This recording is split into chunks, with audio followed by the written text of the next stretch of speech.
नमस्कार, बहुत स्वागत है आपका। मैं हूं रीनू। सबसे पहले बात करेंगे रायपुर से बड़ी खबर की। मौसम विभाग ने चेतावनी जारी की है। 3 संभागों के लिए जारी की है चेतावनी, जहां दुर्ग, रायपुर, बस्तर संभाग में भारी बारिश की संभावना जताई गई है। कई स्थानों पर अति भारी बारिश भी हो सकती है। तो वैसे भी लगातार बारिश हो ही रही है, लेकिन अब मौसम विभाग का ये कहना है कि आने वाले समय में अभी और बारिश हो सकती है। भारी बारिश की संभावना जताई गई है।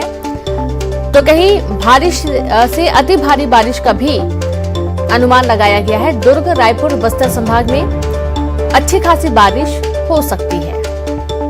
तो 3 संभागों के लिए चेतावनी जारी की है मौसम विभाग ने, और कई जगहों पर भी बारिश लगातार हो रही है।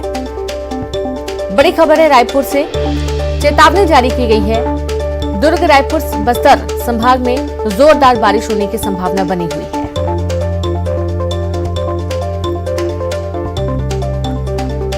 तो कई स्थानों पर अति भारी बारिश भी हो सकती है। और आप ये देखिए कि पिछले 4 से 5 दिनों से लगातार बारिश हो ही रही है, और अभी और भी बारिश होने का अनुमान है। जैसे कि मौसम विभाग का पहले ही कहना था कि अभी और बारिश होगी, और अच्छी बात है कि बारिश हो रही है। चूंकि पानी की जो कमी गर्मियों के वक्त होती है, उससे थोड़ी निजात मिल सकती है। 3 संभागों के लिए आज एक बार फिर से चेतावनी जारी की गई है, जिसमें दुर्ग, रायपुर, बस्तर संभाग शामिल है। अति भारी बारिश का अनुमान लगाया गया है।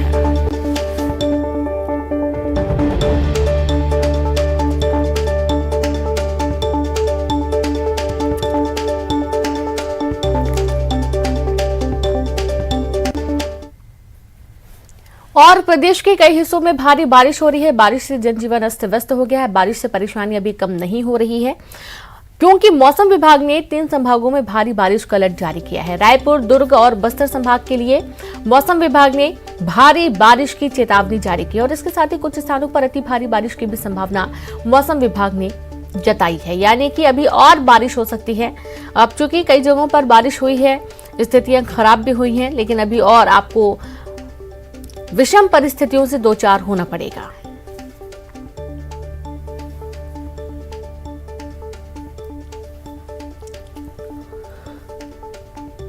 तो कई हिस्सों में बारिश लगातार हो रही है और जनजीवन अस्त व्यस्त है। परेशानी अभी भी कम नहीं है, लेकिन आगे अभी और परेशानी बढ़ सकती है। बात राजनांदगांव से बड़ी खबर की, जहां जिला अस्पताल परिसर में घुसा बारिश का पानी। अस्पताल के ओटी से लेकर वार्डों में पानी भर गया। मरीज से लेकर अस्पताल के स्टाफ तक परेशान है। झमाझम बारिश से जिला अस्पताल जलमग्न हो चुका है, और ये कोई पहली दफा नहीं, इसके पहले भी देखा जा रहा है कि जो अस्पताल हैं, स्कूल हैं, जो दुकानें हैं, वहां पर पानी भर जा रहा है। लोगों के घरों तक पानी पहुंच रहा है। और सबसे बड़ी बात यह है कि जो गंदा पानी होता है वो लोगों के घरों तक पहुंचता है, हॉस्पिटल तक पहुंचता है। अब इससे बीमारियों का खतरा भी बढ़ जाता है। अब जो तस्वीरें आप देख पा रही हैं वो जिला अस्पताल परिसर की हैं, जहां पर बारिश का पानी भर चुका है। अस्पताल के ओटी से लेकर वार्डों तक में पानी भरा हुआ है। मरीजों को भारी परेशानी हो रही है। अस्पताल के स्टाफ तक परेशान है। झमाझम बारिश से जिला अस्पताल पूरा जलमग्न हो चुका है।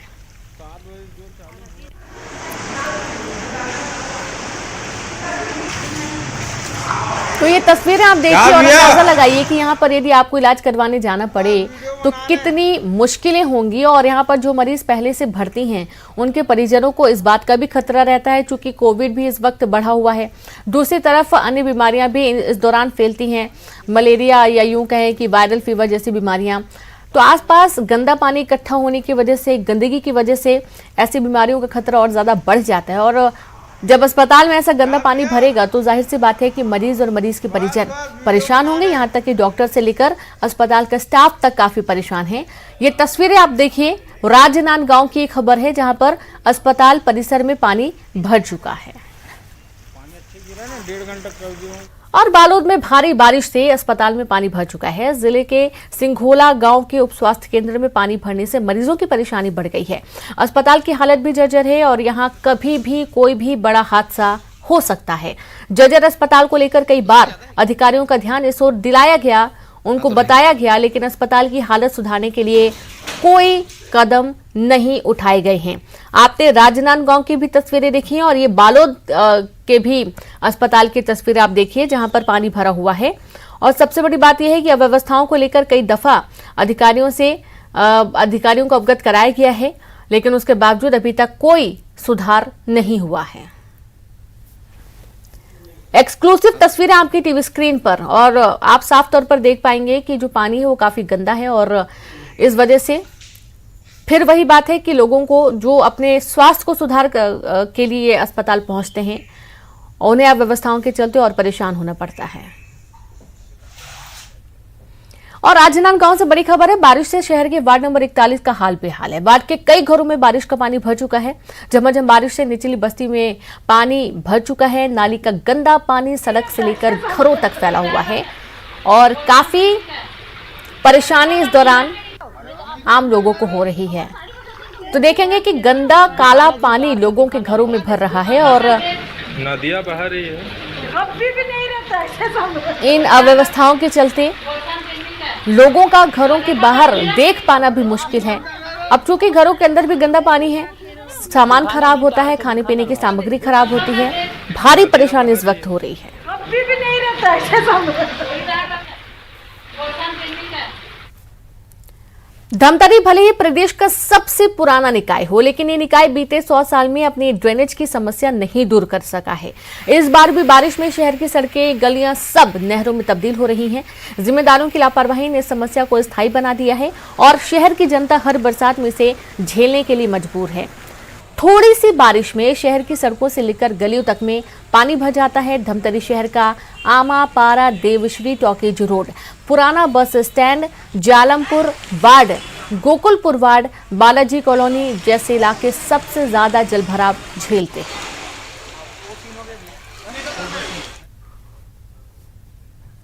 कोंडागांव जिले में 4 दिन से हो रही लगातार बारिश से जिले के नदी नाले उफान पर है। नारंगी नदी का जलस्तर बढ़ने से बमनी नदी के ऊपर से पानी बह रहा है और पुल के दोनों ओर गाड़ियों की लंबी कतारें लग गई हैं।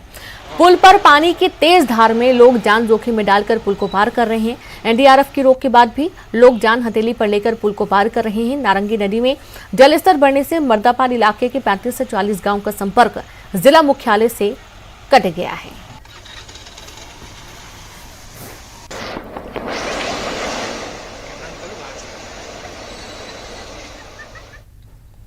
तो वहीं बीजापुर जिले में भारी बारिश से जनजीवन पूरी तरीके से अस्त व्यस्त हो गया है। बारिश की वजह से कई गांवों का संपर्क जिला मुख्यालय से कट गया है। भारी बारिश को देखते हुए जिला प्रशासन ने जिले में अलर्ट भी जारी कर दिया है। बीजापुर में बाढ़ से 4 लोगों की मौत हो चुकी है। क्षेत्रीय विधायक बाढ़ प्रभावित इलाकों का दौरा कर रहे हैं। विधायक ने प्रशासन से प्रभावित लोगों को मदद पहुंचाने का निर्देश दिया है। तो बीजापुर में जल्लेवागू नाले में पानी की तेज रफ्तार में राशन से भरा ट्रैक्टर बह गया। ट्रैक्टर के ड्राइवर और ग्रामीण ने किसी तरह अपनी जान बचाई। स्कूल से सिंदरा राशन ट्रैक्टर पर लेकर जा रहे थे ग्रामीण। नाले पर पहुंचने के बाद पानी की तेज धार में ट्रैक्टर बह गया। 1 किलोमीटर दूर झाड़ियों में ट्रैक्टर फंसा हुआ नजर आया।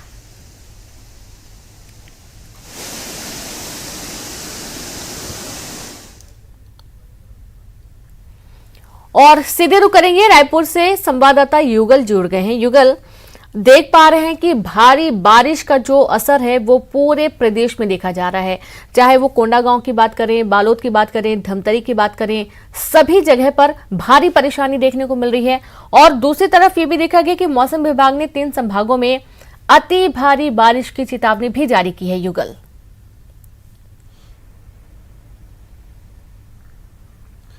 देखिए रेणु, आसमानी आफत से छत्तीसगढ़ वासी हैं वो जूझ रहे हैं। खास करके इसका खासा जो प्रभाव है वो बस्तर संभाग में देखने को मिल रहा है। बस्तर संभाग में लगभग 5 दिनों से लगातार बारिश हो रही है। कुछ स्थानों पर रुक रुक कर बारिश हो रही है, तो कई स्थानों पर लगातार मूसलाधार बारिश है वो हो रही है। बीजापुर की अगर बात करें तो सबसे अधिक 210 mm बारिश है वहां पर दर्ज की गई है। और बड़ी बात यह है कि नेशनल हाईवे 30 जो है उस पर बोट चल रहा है, तो स्थिति से अंदाजा लगाया जा सकता है कि वहां किस तरह से जलजला का स्थिति है। जो ट्रक है वो पीडीएस का जो एक ट्रक था वो नाले में बह गया। उसके विपरीत अगर हम बात करें तो राजनांदगांव के अस्पताल में जो ओटी से लेकर के वार्ड तक पानी घुस गया। कमोबेश सही हालात बालोद के हैं। बालोद में भी हॉस्पिटल में पानी घुस गया है और इसके अलावा धमतरी में भी ड्रेनेज सिस्टम की वजह से अव्यवस्था एक बार फिर से उजागर हुई है। तो ये कहा जा सकता है कि छत्तीसगढ़ में अभी भी आने वाले 24 घंटे के भीतर रेड अलर्ट जो है वो जारी किया गया है। भारी से अति भारी बारिश होने की संभावना मौसम विभाग ने जो व्यक्त किया है उसके बिल्कुल जो रेड अलर्ट है वो जारी करने के बाद जिस तरह से कई जिलों में लगातार बारिश है वो हो रही है और अभी भी राहत के आसार हैं वो बिल्कुल दिख नहीं रहे रेणु। यही वजह है कि कई ग्रामीण अंचल है, सुदूर वनांचल क्षेत्र है, वो जिला मुख्यालय से संपर्क है वो टूट गया है। बस्तर से जाने वाली आंध्र प्रदेश है उससे जो संपर्क है वो पूरी तरह से टूटा हुआ है और राहत और बचाव कार्य जारी है। एसडीआरएफ की टीम को तैनात जरूर किया गया है, लेकिन वनांचल क्षेत्र है, सुदूर ग्रामीण क्षेत्र है, वहां पर जो रसद है वो भी पहुंच नहीं पा रहा है क्योंकि जल जमाव की स्थिति, जल भराव की स्थिति की वजह से कई तरह की दिक्कतों का सामना करना पड़ा है रेणु। जी बिल्कुल, और दिक्कतों का सामना तो करना पड़ ही रहा है और व्यवस्थाओं की पोल भी खुलती नजर आ रही है युगल यहाँ पर, क्योंकि जो दावे किए जाते हैं वो कितने बेबुनियाद हो जाते हैं ये ऐसी बारिश में पता चलता है। बहुत शुक्रिया आपका तमाम जानकारी साझा करने के लिए। और रायपुर से ही बड़ी खबर है, जहां छत्तीसगढ़ में लगातार बढ़े कोरोना को देखते हुए पिछले 24 घंटे में 746 नए कोविड के मामले सामने आए हैं और रायपुर में सबसे ज्यादा 131 नए मरीज मिले हैं। दुर्ग में 120 मरीज सामने आए हैं, राजनांदगांव में 71 नए मरीज मिले हैं, बिलासपुर में 57, राजगीर में 44, मुंगेली में 22 और बालोद में 35, बेमेतरा में 51 मरीज सामने आए हैं। प्रदेश में लगातार कोरोना का आंकड़ा बढ़ रहा है और आप ये जो आंकड़े अचानक से सामने आए हैं वाकई में बहुत ही चौंकाने वाले आंकड़े हैं। बड़ी खबर आपको दे रहे हैं रायपुर से, जहां पर कोविड के केसेस की संख्या एक बार फिर से तेज रफ्तार में बढ़ती हुई नजर आ रही है।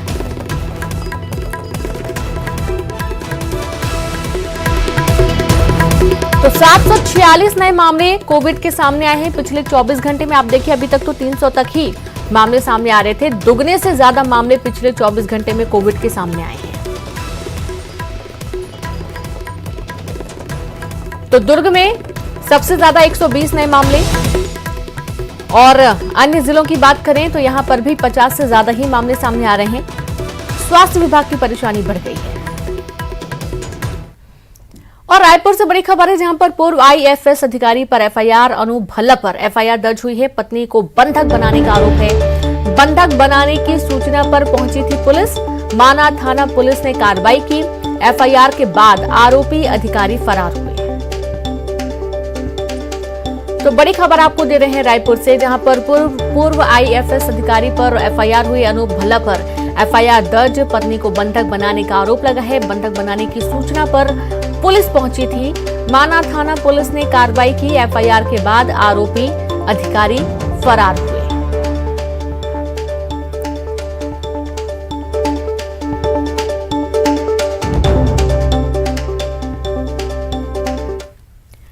और अब बात करेंगे रायगढ़ से बड़ी खबर की, जहां मानसून आते ही निकल रहे जहरीले सांप। जी हां, कोहा कुंडा इलाके में कोबरा निकला है। सर्प विशेषज्ञ ने कोबरा को रेस्क्यू किया है। कोबरा का रेस्क्यू कर इसे पकड़ लिया गया। लेकिन आप ये देखिए कि बारिश के समय में ज्यादातर ऐसी घटनाएं देखने को मिलती हैं जब जहरीले सांप लोगों के घरों तक पहुंच जाते हैं और कई सारे हादसे होते हैं।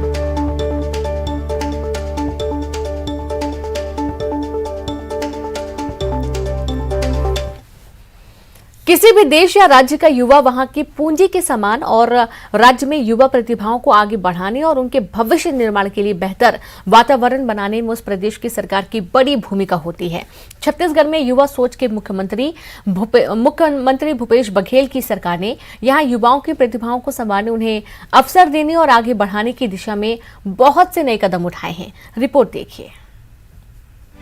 प्रदेश के युवाओं में नेतृत्व, विकास, स्वावलंबन, शिक्षा और सांस्कृतिक सहभागिता को बढ़ावा देने राजीव युवा मितान क्लब का गठन किया जा रहा है। प्रदेश के मुखिया भूपेश बघेल का ये मानना है कि आज के समय में युवाओं का करियर केवल सरकारी नौकरी से ही नहीं बनता, बल्कि युवाओं ने अपनी रुचि और प्रतिभा के बल पर संभावनाओं के नए आयाम खोले हैं, जिन्हें साकार करने की दिशा में निरंतर प्रयास कर रहे हैं। सीएम भूपेश बघेल छत्तीसगढ़ में ऐसी संस्कारवान युवा पीढ़ी का विकास करना चाहते हैं जो प्रदेश की उन्नति में सहभागी बने।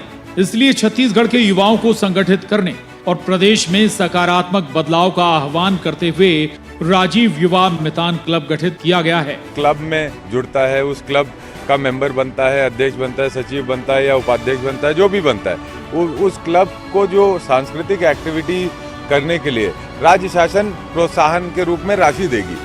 राशि से वो अपने काम को कर पाएगा, अपने कार्यों को करेगा और उसके अंदर और क्षमता रहेगी तो इसके बाद उसको और चिन्हांकन करके आगे बढ़ाया जाएगा। कुल मिलाकर जो हुनर है छत्तीसगढ़ का, उस हुनर को सरकार के साथ जोड़ने का एक काम, युवाओं को सरकार के साथ एक जोड़ने का काम और साथ ही साथ हुनरमंद लोगों को अवसर देने का काम सरकार कर रही है। इस योजना के तहत प्रदेश के 13,269 नगरीय निकाय और ग्राम पंचायतों में युवा मितान क्लब गठित करने की कवायद जारी है। हर क्लब में 20 से 40 युवाओं का समूह बनाया जा रहा है, जिनकी उम्र 15 से 40 साल तक की रखी गई है। इन क्लबों को 132 करोड़ 69 लाख रुपए की राशि अनुदान के रूप में दिए जाने का फैसला लिया गया है। इसकी पहली किस्त के रूप में 19 करोड़ 43 लाख रुपए की राशि जारी की जा चुकी है। युवा शक्ति को सही दिशा देने और युवा शासन की विकास योजनाओं के क्रियान्वयन में सक्रिय सहयोग के लिए युवा मितान टीम काम कर रही है। और इसी के साथ इस बुलेटिन में इतना ही। नमस्कार।